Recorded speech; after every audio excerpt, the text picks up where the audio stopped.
Assalamualaikum warahmatullahi wabarakatuh. Inabina wa sayyidina wa habibina Muhammad sallallahu alaihi wasallam wa alihi wa ashabi wa azwaji umatil mu'minin wa li jamil ulama'il alamin khususun asy-syaikh Ahmad Ar-Rifai radhiyallahu anhu Syekh Abdul Qadir Al-Jilani radhiyallahu anhu wa ila awliya itis'ah fi baldati Jawa wa ila muassisi jami'ati Nahdlatul Ulama wa ila man hukukun alaina wa alaihim minal aba'i wal ummahat minal muslimina wal muslimat. Al-Fatihah. Bismillahirrahmanirrahim. Alhamdulillahi rabbil alamin. Ar-Rahmanir Rahim. Maliki yaumiddin. Iyyaka na'budu wa iyyaka nasta'in. Ihdinas siratal mustaqim. Siratal ladzina an'amta 'alaihim ghairil maghdubi 'alaihim waladdallin. Rabbighfirli wa liwalidayya wa lil mu'minina amin. Bismillahirrahmanirrahim. Alhamdulillahi rabbil alamin. Allahumma salli ala sayyidina Muhammadin salatan taj'aluna biha min ahlil ilmi zahiran wa batina wa tahsyuruna biha bi'ibadikas salihin fi dunyana wa ukhrana wa ala alihi wa sahbihi ajma'in. Amma ba'du. Qala al-muallif rahimahullah. Sebelumnya mari kita menata niat terlebih dahulu mengaji semata-mata karena ingin mendapatkan ridha dari Allah Ta'ala. Al-haditsus sabi'u. Muallif berkata al-haditsus sabi'u, hadis yang ke-7. An Abi Ruqayyah, dari Abi Ruqayyah, dari bapaknya Ruqayyah, Tamim ibni Ausin Ad-Dari. Ada sahabat bernama Tamim bin Aus Ad-Dari, tidak mempunyai anak kecuali anak perempuan satu, yakni namanya Ruqayyah. Lam yulad lahu ghairuha, tidak punya anak selain anak yang bernama Ruqayyah.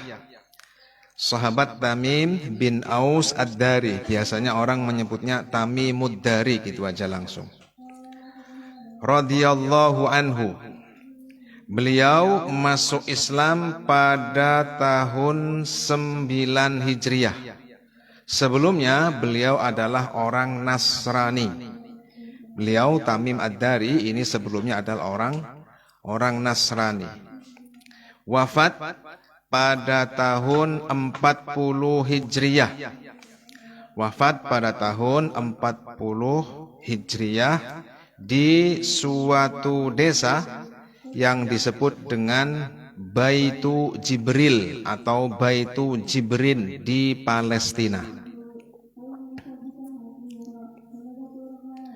Beliau itu seringkali sholat 1 rakaat 1 hataman Al-Quran. Jadi beliau ini adalah orang yang hafal Al-Quran.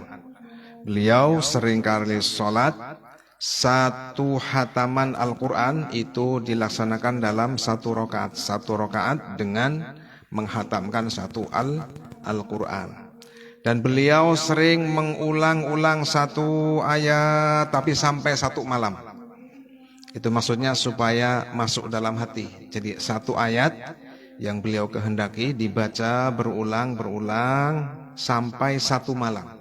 Ini riwayat yang ada tentang beliau, sahabat Tamim bin Aus Ad-Dari.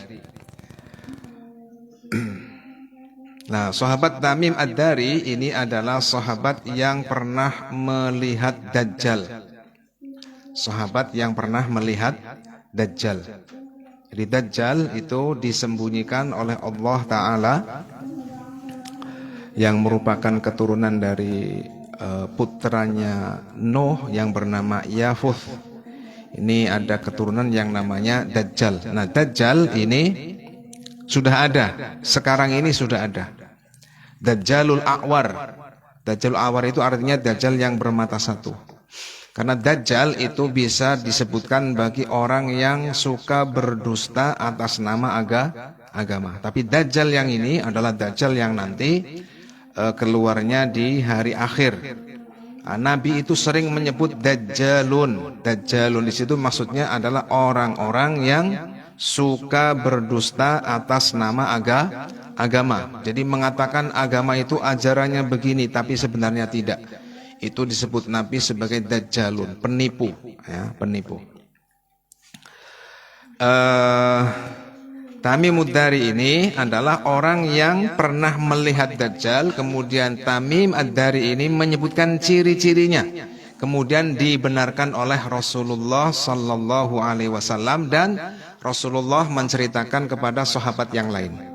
Itu artinya apa? Seakan-akan yang namanya Rasulullah itu menceritakan keadaannya Dajjal dari sahabat. Nah, biasanya kan Rasul itu menceritakan sesuatu kemudian sahabat meriwayatkan. Nah, ini sahabat melihat Dajjal kemudian menceritakan kepada Rasulullah, kemudian Rasulullah membenarkan, seakan-akan yang meriwayatkan adalah sahabat Tamim Ad-Dari. Ya, semacam itu. Beliau hanya meriwayatkan yang diketahui riwayatnya, bukan berarti hanya meriwayatkan. Hadis yang diriwayatkan, yang diketahui dari beliau itu hanya berkisar 18 hadis. Hanya 18 hadis Nabi.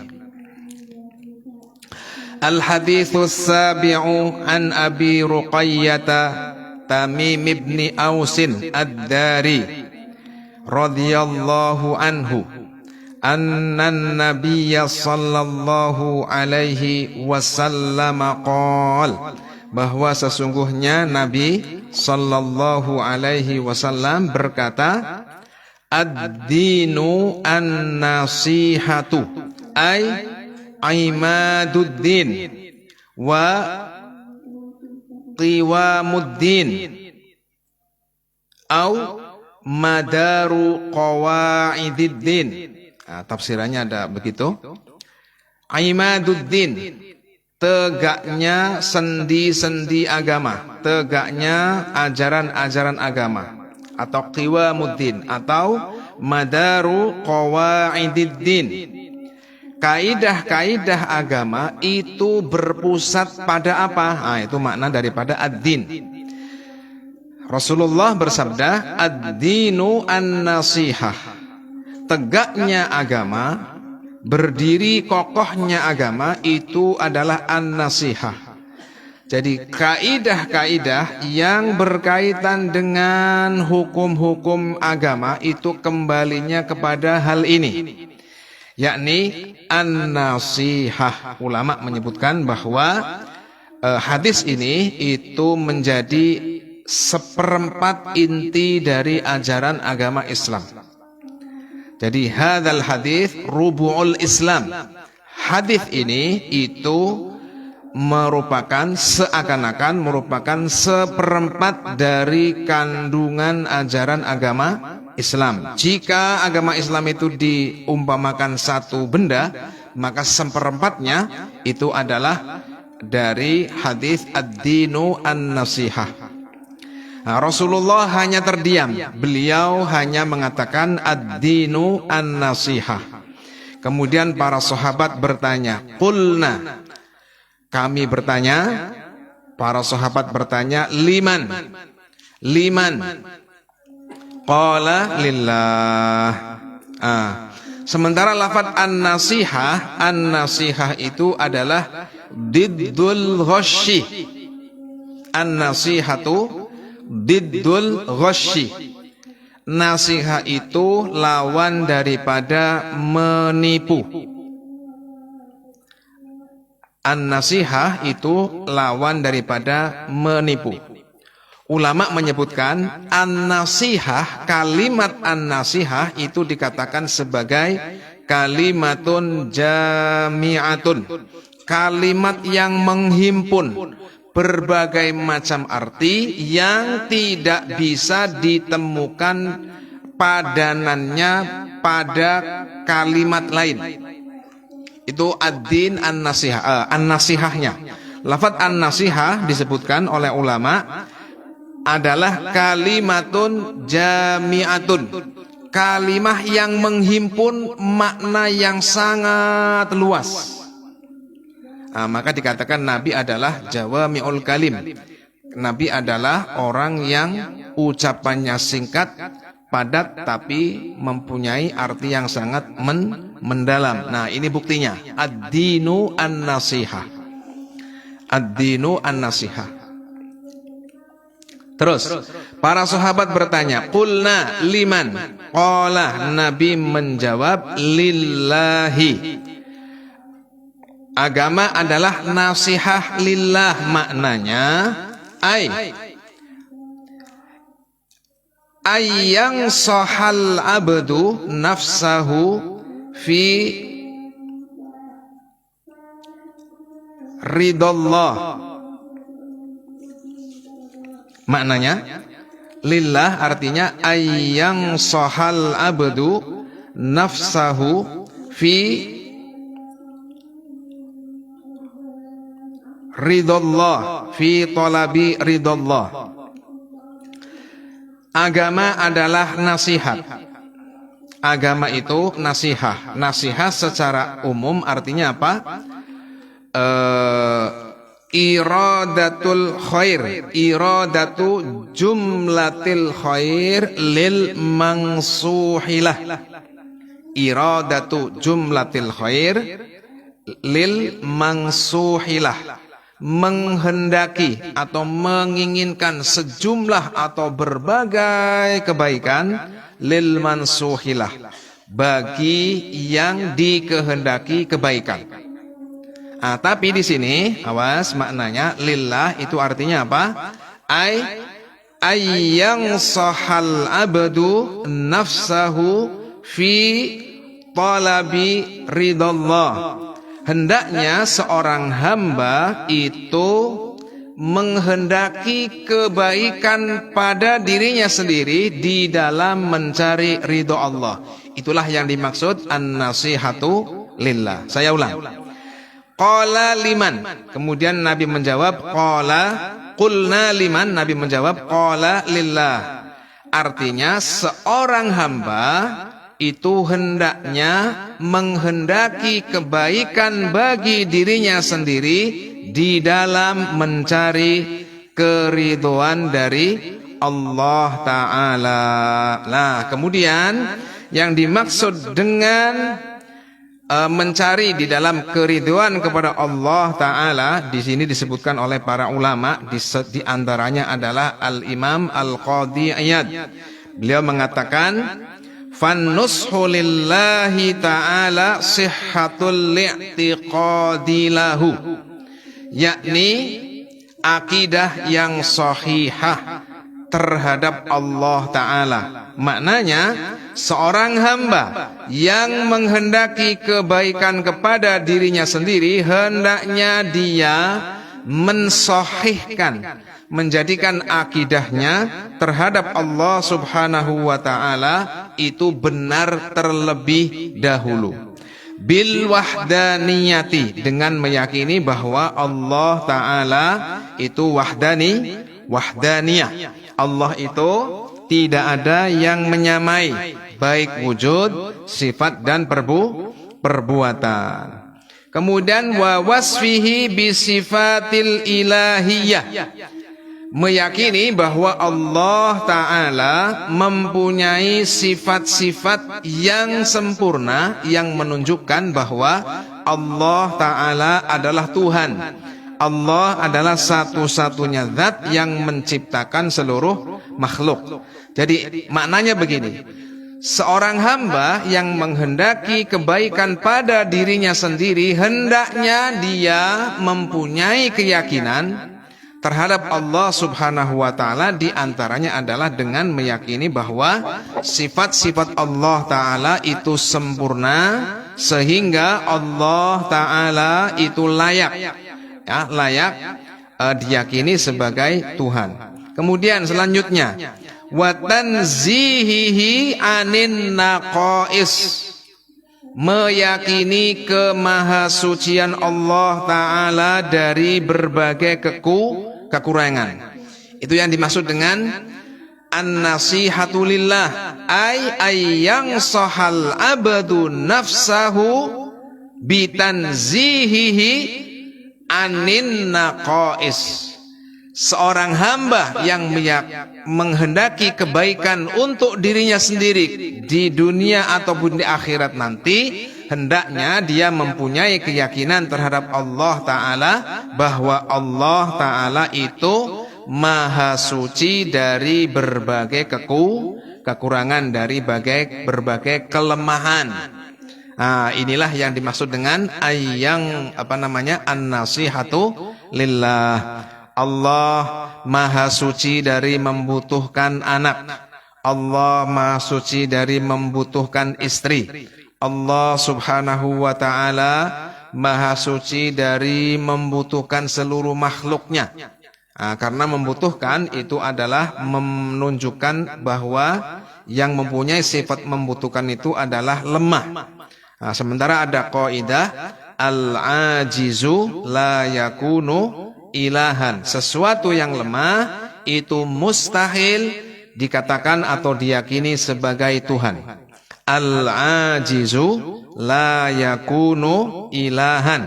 Sesuatu yang lemah, yakni misalkan dia membutuhkan anak, dia membutuhkan makhluknya, dia membutuhkan istri, dia membutuhkan malaikat, membutuhkan pertolongan, membutuhkan ibadah dari hambanya, itu sama saja dengan sesuatu yang lemah.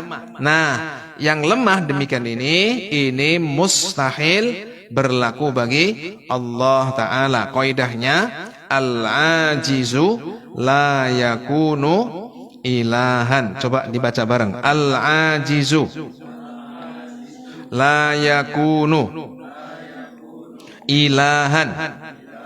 Al-ajizu la yakunu ilahan. Sesuatu yang lemah, sesuatu yang mempunyai banyak kekurangan, itu mustahil kita yakini sebagai Tuhan. Kemudian an-nasihatu lillah di sini dikatakan oleh Al-Qadhi Iyad, itu maksudnya warrahbatu fi mahabbihi. Kita itu hendaknya senang terhadap apa-apa yang Allah ridhoi. Kita itu senang, kita itu mencintai pada apa-apa yang Allah ridhoi. Wal bu'du min masakhatihi. Kemudian membenci kepada apa-apa yang Allah tidak ridhoi. Allah tidak meridhoi kekufuran. Allah tidak meridhoi kemaksiatan dari siapapun, baik besar ataupun kecil, terang-terangan ataupun samar, lahir maupun batin. Allah Ta'ala tidak meridhoi maksiat dari siapapun. Nah, ini kita juga harus tidak meridhoi, harus membenci, harus menjauhi dari kemaksiatan, termasuk dari maksiat diri kita sendiri. Apabila kita bermaksiat, jangan hanya pada orang lain saja. Apabila ada orang lain bermaksiat kemudian kita benci, tapi pada diri sendiri ketika bermaksiat tidak membenci. Ini namanya belum sempurna. Jadi kemaksiatan datangnya dari siapapun, bahkan datangnya dari diri sendiri, itu hendaknya kita itu tidak meridhoi. Wal bu'du an masakhatihi. Jadi menjauhi, ya, tidak meridhoi, atau ya paling tidak meridhoi, dan berusaha untuk menjauhi apa-apa yang tidak diridhoi oleh Allah Ta'ala. Wal ikhlasu fi ibadatihi. Dan ikhlas, memurnikan. Ikhlas itu dari kata-kata khulus, khulsun, itu artinya murni, pure, hanya. Itu makna daripada ikhlas. Jadi memurnikan diri ketika beribadah kepada Allah Ta'ala. Nah, itulah yang dimaksud dengan an-nasihatu lillah. Kemudian selanjutnya Rasulullah bersabda, wali kitabihi. wali kita bihi ayyang sahal abdu nafsahu ayyang sahal abdu nafsahu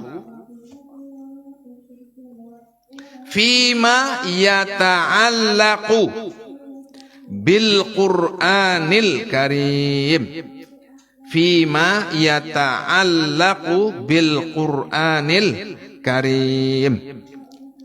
Hendaknya seorang hamba jika dia ingin menghendaki kebaikan untuk dirinya sendiri, maka hendaknya dia itu menghendaki kebaikan yang berhubungan dengan Al-Qur'anul Karim. Dengan Al-Qur'anul Karim, kita meyakini bahwa Al-Qur'an itu adalah kalam Allah Ta'ala. Kita mengimani bahwa Al-Qur'an itu betul-betul kitab suci yang diwahyukan, yang ditetapkan oleh Allah Ta'ala, yang diturunkan oleh Jibril alaihi salam dan malaikat yang lain selain Jibril alaihi salam, yang diberikan kepada sebagian para nabi dan mengamalkan apa yang ada pada Al-Qur'an.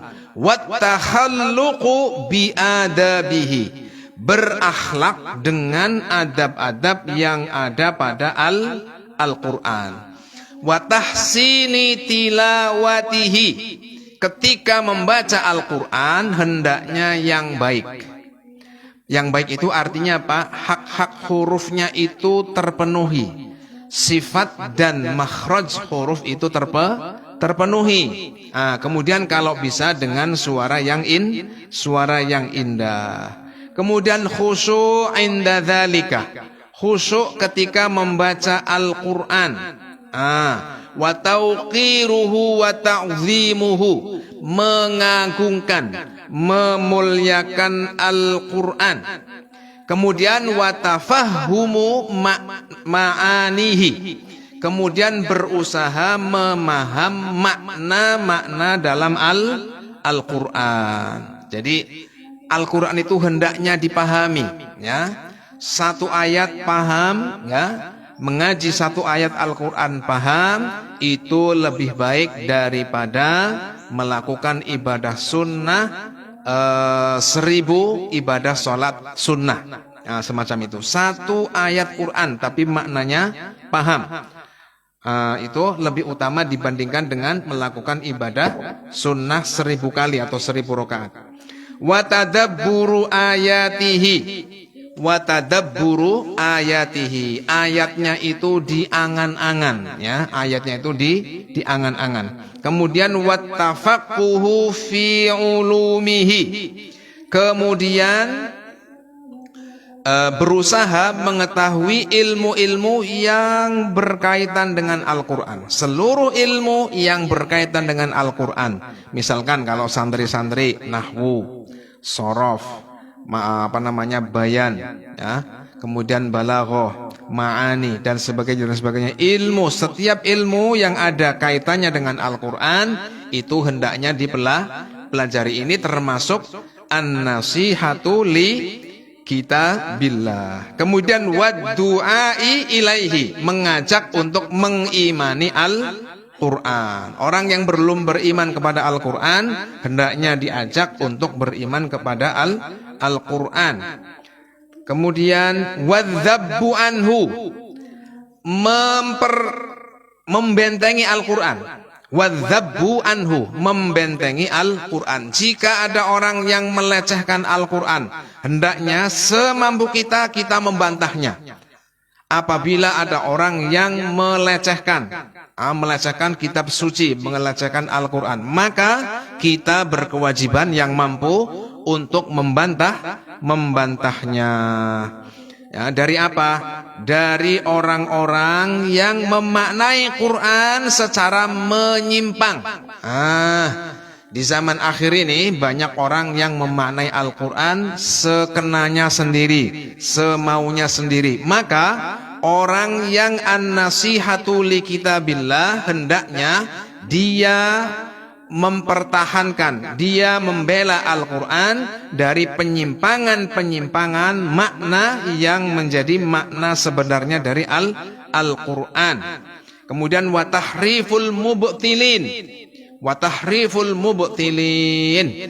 maknanya Al-Quran yang benar disimpangkan dari makna yang benar menjadi makna yang keliru. Wa ta'nul mulhidin, dan celaannya orang yang tidak beriman akan adanya Al-Quran. Nah, ini termasuk an-nasihatu li kitabillah, yang dimaksud dengan nasihat kepada kitab Allah Ta'ala. Nah, kemudian wali rasulihi, dan nasihat itu li rasulihi, bagi Rasul Allah Ta'ala. Yang dimaksud dengan an-nasihatu li rasulihi maknanya apa? At-tasdiqu binubuwatihi.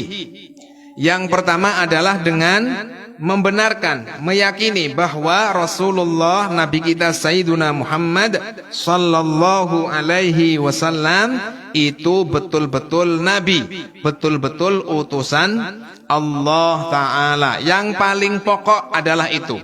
Kemudian selanjutnya yang menunjukkan kesempurnaan, wa ta'atuhu fima amara bihi wa naha anhu.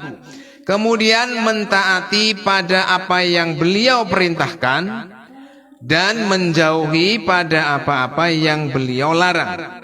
Wa nusratuhu hayya wa mayyita. Kemudian menolong Nabi baik dalam keadaan beliau masih hidup ataupun beliau sudah meninggal. Walaupun kita meyakini bahwa Nabi kita hidup di kubur beliau. Para Nabi itu hidup di kubur masing-masing. Dulu ada seorang raja bernama Zangki, ya, bernama Raja Zangki. Ini keturunan dari Sayyiduna Uthman radhiyallahu anhu. Raja Zangki ini itu dilapori oleh seorang ulama bahwa ulama ini memimpikan Nabi meminta tolong. Jadi ada seorang ulama sepuh bermimpi Nabi, di dalamnya bermimpi Nabi. Di dalam mimpi tersebut Nabi meminta tolong. Meminta tolong bagaimana? Mengatakan bahwa kuburku sedang diganggu. Kemudian Raja Zangki ini kemudian mengundang para penasehat sultan, para penasehat raja itu untuk bermusyawarah. Ini bagaimana? Ada ulama besar, ya, ulama yang sufi bermimpi bahwa Nabi makamnya sedang diganggu. Setelah berunding dengan para penasehat sultan, akhirnya diputuskan, ya begini saja, kita langsung melaksanakan tugas masing-masing. Kita menuju ke Madinah, karena beliau ini tempatnya di Palestina, ya. Menuju ke Madinah.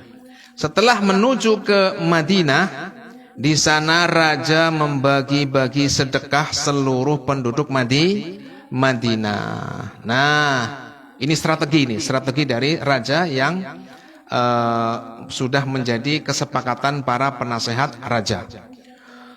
Setelah Sultan Zangki Mahmud Zangki ini membagi-bagi sedekah kepada penduduk Madinah. Kemudian beliau bertanya, wahai penduduk Madinah, apakah di antara kalian ada satu saja yang belum mendapatkan sedekah dari saya? Tidak ada, wahai Sultan. Tapi kami melihat ada 2 orang penduduk asing, artinya bukan asli penduduk Madinah.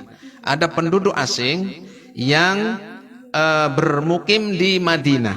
Beberapa hari sudah beberapa hari itu bermukim di Madinah. Dan ini orang asing, dan dia 2 orang ini itu tidak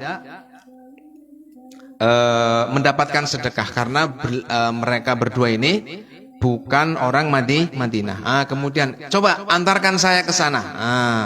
Raja Mahmud Zangki ini kemudian diantarkan pada dua orang ini, yang ternyata orang ini adalah penjual kain, ya, penjual permadani, ya, karpet. Nah, kain-kain karpet itu. Kemudian Nuruddin Zangki melihat sekeliling toko yang dimiliki oleh dua orang ini, dua pedagang ini yang menyamar sebagai pedagang ini, tidak ada hal-hal yang mencurigakan. Tapi karena beliau yakin bahwa yang datang pada mimpinya ulama besar tadi adalah betul-betul Rasulullah, maka beliau tidak langsung percaya bahwa di dalam toko ini tidak ada apa-apa.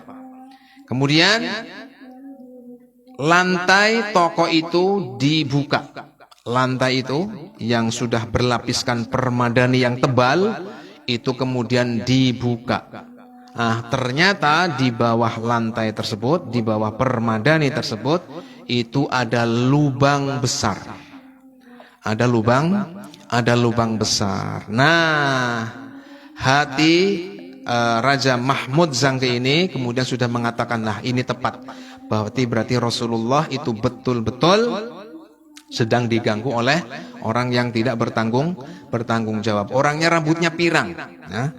Orangnya rambutnya pirang, tidak seperti penduduk Madinah. Matanya itu biru, biru, rambutnya pirang, seperti yang diceritakan dalam mimpinya Rasulullah Sallallahu Alaihi Wasallam. Kemudian Raja Zangki ini memasuki lubang ini, beliau turuti lubang ini arahnya kemana? Ternyata sampai ke satu tempat di mana di sana jasad Rasulullah Sallallahu Alaihi Wasallam berada. Jadi tinggal sedikit lagi jasad Rasulullah Sallallahu Alaihi Wasallam itu akan dirusak oleh kedua orang yang ternyata adalah orang Yahudi ini. Nah, tangannya Raja Mahmud Zangki ini kemudian menyentuh Rasulullah Sallallahu Alaihi Wasallam. Jare wong Jawa mbok krememel, mbok krememel. Tapi karena beliau saking haibahnya, maka beliau itu kemudian keluar, tidak sanggup menemui Rasulullah, sehingga kemudian beliau keluar. Kemudian menyuruh agar lubang ini ditutup, dan makam Rasulullah mulai saat itu dibentengi dengan benteng yang terbuat dari besi yang dicampur dengan emas, entah lapisan apa lagi ya, yang tebalnya dan tinggi, tebal dan tingginya itu beberapa meter. Nah, dibangun oleh siapa? Raja Mahmud Zangki yang merupakan keturunan dari Sayyiduna Uthman radhiyallahu anhum ajma'in. Nah, ini namanya apa? Membela Rasulullah baik dalam keadaan beliau masih hidup atau dalam keadaan sudah meninggal. Apabila Rasulullah menginginkan untuk dijaga, maka wajib untuk kita menjaganya. Jasadnya tidak boleh tersakiti sedikit pun. Tidak boleh ada satupun orang yang bahkan mencubit beliau, itu tidak boleh. Apalagi sampai menyakiti, apalagi sampai gigi Rasulullah sampai terpecah, apalagi sampai Rasulullah kemudian kakinya berdarah, apalagi Rasulullah Sallallahu Alaihi Wasallam sampai kemudian dilempari dengan duri, ini umat Islam tidak boleh melihat Rasulullah dalam keadaan dianiaya semacam ini. Saya lanjutkan.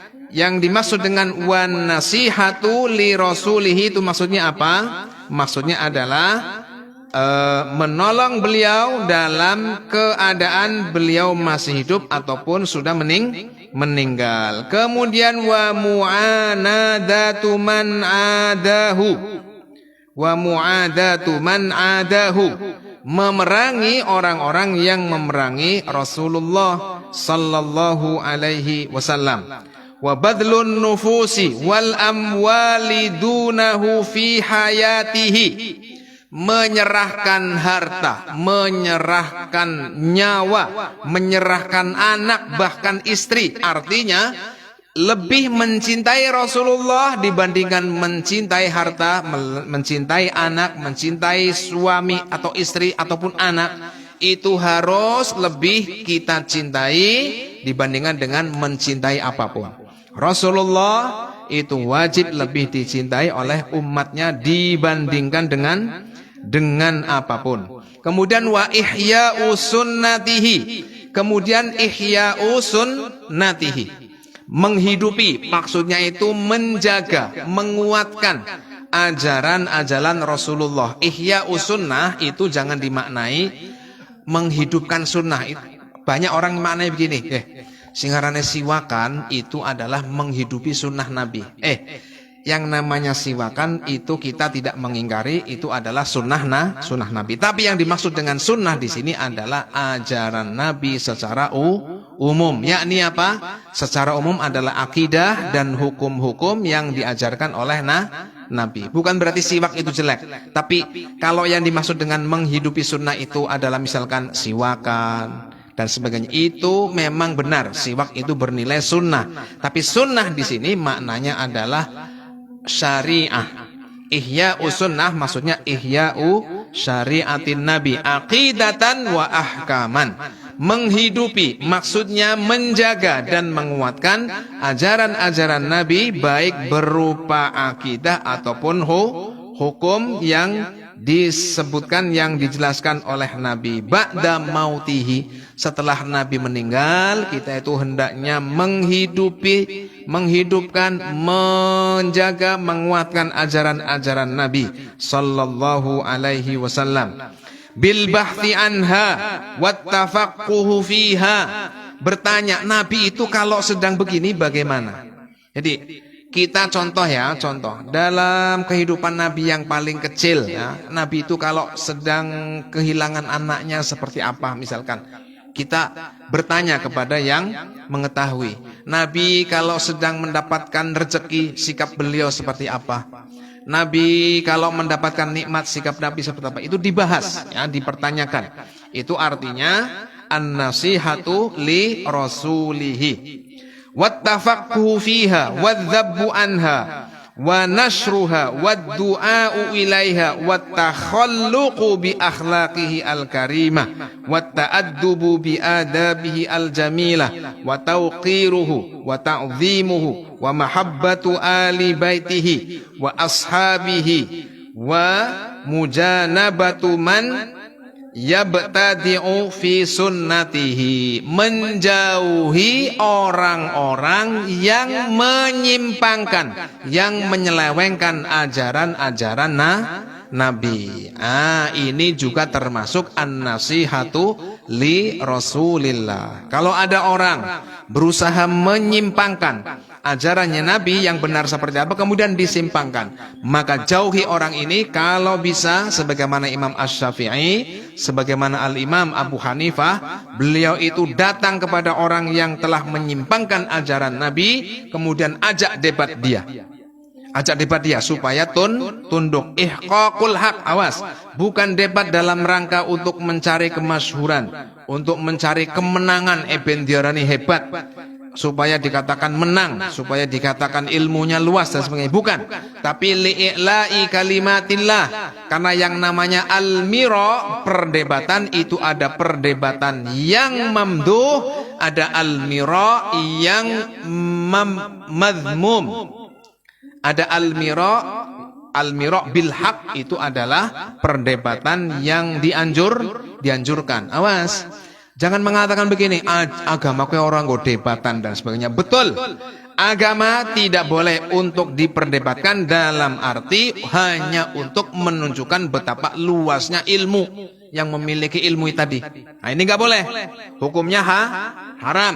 Berbangga-bangga supaya dikatakan hebat oleh ulama lain. Dia jago debat, dia hafal dalil, dia Al-Qur'annya begini, dia kitabnya hafal begini-begini. Hanya sebatas untuk diagungkan oleh manusia. Justru orang kalau niatnya semacam ini, itu menjadikan hati keras. Nah, debat yang boleh itu bahkan bisa menjadi wajib adalah debat sebagaimana yang dilakukan oleh Al-Imam Asy-Syafi'i terhadap misalkan Hafaz al-Fard, ya, Hafaz al-Fard, yang kemudian dijuluki oleh Al-Imam Asy-Syafi'i sebagai Al-Munfarid. Al-Munfarid itu yang menyimpang, yang nyeleweng. Jadi orang Mu'tazilah itu menjuluki Hafaz, ini katanya adalah orang yang Al-Fard. Al-Fard itu yang sekarang menjadi nama mobil itu. Al-Fard. Al-Fard itu artinya yang tiada duanya. Nah, gitu. Laka maning sing apik ya, pandal sing apik ya akeh. Yang paling nomor satu yang tidak ada duanya. Jadi Hafaz al-Fard. Ya, mobil itu memang dibuat oleh orang Jepang dengan nama bahasa Arab karena produksinya itu banyak untuk orang Arab sebenarnya. Al-Fard, Hafaz ini dijuluki Al-Fard, tapi oleh Al-Imam Asy-Syafi'i jangan dipanggil dengan Al-Fard, nyingkrak, tuman. Nanti dia bangga terhadap ilmunya. Katakan dia sebagai Al-Munfarid, orang yang menyimpang. Semacam itu. Jadi Al-Imam Asy-Syafi'i, apakah beliau senang berdebat? Beliau tidak senang berdebat. Tapi kalau dibutuhkan karena agama menuntut, karena Ahlus Sunnah wal Jamaah menuntut, maka beliau lakukan. Dan Al-Imam Asy-Syafi'i mengatakan begini, saya tidaklah suka berdebat. Manadhartu ahadan. Saya tidaklah berdebat kecuali saya senang apabila yang saya tantang, yang saya debat, dia itu mengeluarkan kebenaran. Artinya saya tidak jadi mendebat. Semacam itu. Jadi Imam Asy-Syafi'i itu di dalam berdebat ketika berangkat sudah menata niat, saya akan mendebat fulan. Fulan itu perlu diingatkan. Dia harus ditunjukkan yang benar seperti apa, yang batil seperti apa. Nah, itu yang dilakukan oleh Al-Imam Asy-Syafi'i. Bukan untuk dikatakan dalilnya kuat, ilmunya luas, argumentasinya tidak bisa dikalahkan, misalkan seperti itu, agar disebut sebagai orang lain sebagai orang yang semacam itu. Nah, tidak demikian. Kemudian wali a'immatil muslimin. Kemudian ad-din adalah an-nasihah li a'immatil muslimin. Artinya seorang hamba apabila menghendaki kebaikan bagi dirinya sendiri, hendaknya dia itu menasehati atau menghendaki kebaikan pada para pemimpin umat Islam. Dengan cara apa? Bi ta'atihim fil haqqi, dengan mentaati mereka di dalam perkara yang hak. Wa ma'unatuhum alaihi, kalau ada pemimpin yang benar mengajak kebenaran, maka dukunglah dia. Wa amruhum bihi, kemudian memerintahkan atau menganjurkan para pemimpin umat Islam agar berbuat kebaikan. Rakyat juga berhak untuk mengingatkan. Nah, di sini katakan wa tadzkiruhum iyyahu ala ahsanil wujuh, mengingatkan pemimpin agar melakukan kebaikan tapi dengan cara yang paling baik. Wa i'lamuhum bima ghafalu anhu, apabila ada pemimpin yang lalai hendaknya diingatkan.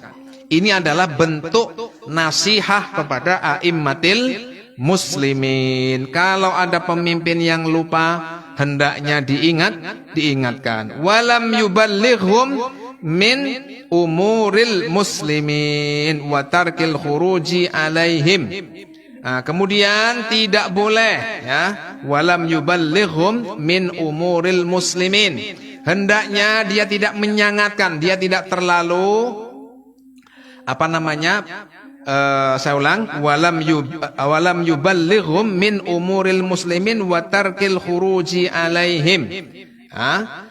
Tidak boleh keluar dari ketaatan pemimpin umat Islam, walaupun pemimpinnya adalah pemimpin jahat, selama pemimpinnya bukan orang kafir, selama orangnya ini memerintahkan kebaikan, kita wajib untuk mengikuti.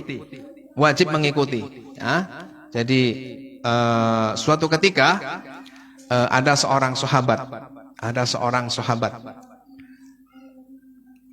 bertanya kepada sahabat yang lain, tapi Rasulullah Shallallahu Alaihi Wasallam sudah meninggal. Ya, ada seorang sahabat bertanya kepada sahabat.